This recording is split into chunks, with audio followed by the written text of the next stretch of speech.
اچھا، دیوبند میں جب لوگ جا رہا ہے ادھر کیا کرتا ہے؟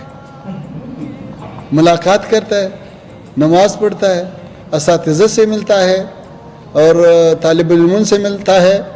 دیوبند تو اسلامی علوم کا ایک بہت بڑا مرکز ہے، تاریخی مرکز ہے۔ دیوبند کا اکابرین علماء اور افغانستان کے علماء کے درمیان بہت دیرینہ تعلقات ہے، اور یہی مسلک والے لوگ علماء افغانستان میں بھی ہے، اور دیوبند کو ہم ایک علمی اور ایک روحانی مرکز سمجھتا ہے۔